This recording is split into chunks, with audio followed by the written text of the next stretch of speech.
The city of Calgary has reached a last-minute funding agreement with the province and the feds to try to salvage their 2026 Olympic dreams. But you won't believe where they decided to find these so-called efficiencies in the budget. Olympic news has been breaking nonstop for about the last 5 days. By the time I get this video done and by the time you're finally watching it, the city of Calgary's unholy Olympic aspirations may finally have a stake in its heart.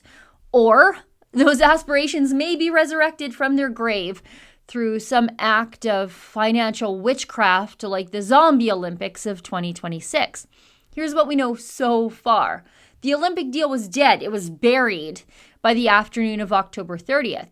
By 10:30 in the evening, though, on the very same day, it had been revived in a last-minute cost-sharing agreement by 3 levels of government. The city of Calgary agrees to pay $370 million in cash plus $150 million in shared obligations with the province for Victoria Park and Stampede Park improvements. The city will also supply an insurance redemption of $200 million, not least kicking in $700 million. Trudeau is putting up nearly $1.5 billion, which means the total projected cost drop to $2.87 billion we don't have from $3 billion we also never had either. But I think how the politicians came to this funding deal is the most appalling part of the whole thing, even worse than spending billions and billions of dollars that Calgarians, nor Albertans, nor Canadians really have on a 14-day party nobody actually even wants.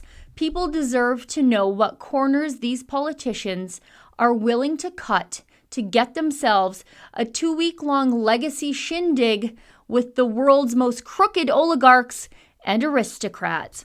We got the first whiff of it from a speculatory tweet from one of Calgary City Council's staunchest conservatives, rookie councillor Jeremy Farkas. Farkas tweeted, "Looks like the $275 million is shaved off the initial $3 billion in order to make the numbers work. The only cost category that can be worked with dramatically is security. It involves largely labor and wages. You can cut that on paper just fine, but it doesn't make for a safe games." Now that can't be true. They're cutting the security budget, of all things to cut out of this opulent party.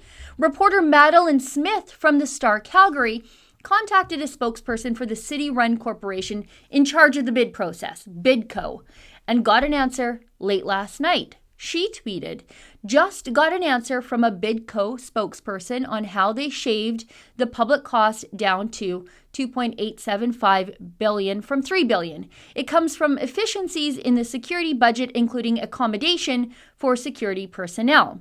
The Calgary 2026 draft hosting plan currently allocates $610 million for security.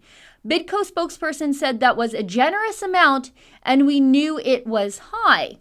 But is that $610 million security cost really all that high for a modern Olympic Games in 2026?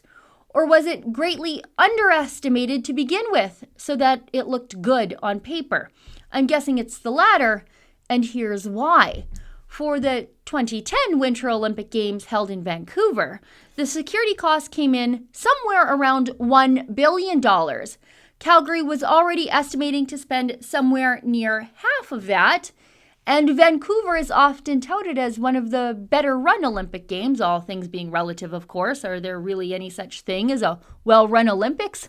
Not in a long time. And security is more important than ever. In 2016, the Rio Summer Olympics in Brazil became a target of threats from the Islamic State.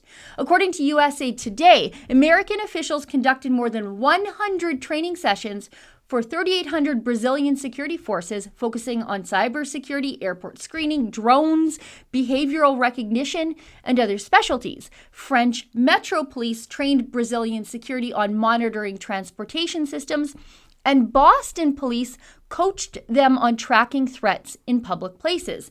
And Brazil isn't one of those countries that fought against ISIS or is embroiled in high-profile peacekeeping missions, like Canada is. And we have this other problem, too. Just watch. Where is the Prime Minister's commitment to seek justice for the victims of ISIS? And how many ISIS fighters have returned to Canada? Honourable Minister of Public Safety. Mr. Speaker, CSIS, the RCMP and CBSA pay very close attention to anyone who poses a threat to the security of Canada. We work closely with allies in the Five Eyes and the G7. Surveillance and investigations are tight and thorough. When evidence is actually available, charges are laid, and a range of other legal measures are also available under the Criminal Code and the CSIS Act. As the director of CSIS indicated before a parliamentary committee some months ago, the number of returnees known to the Government of Canada is in the order of 60, and they're under very careful investigation. Oh yeah, that's right. There are 60 jihadis that we know of just wandering around the streets of Canada under the diligent monitoring of the same Canadian government that doesn't require security checks for refugee claimants from within the safe second country like Lebanon or Turkey, where they are making their applications to come to Canada. What could possibly go wrong here? Now, I highly doubt that a single cut will be made to the security budget of the aristocrats, politicians, and IOC officials. The politicians, they want their gala affair and they want to be safe. But you'll be just fine. This vanity party may cost you $3 billion plus all those inevitable cost overruns and maybe, just maybe, your safety. For the Rebel.media, I'm Sheila Gunn Reid. What you just saw there is the daily video that I do here at The Rebel, but did you know that I have my own weekly full-length show? It's aptly called The Gun Show, and we talk about issues facing Canadian families that the mainstream media often won't touch with a 10-foot pole. But to get access to my show and the rest of our incredible premium content, treat yourself to a Rebel subscription today.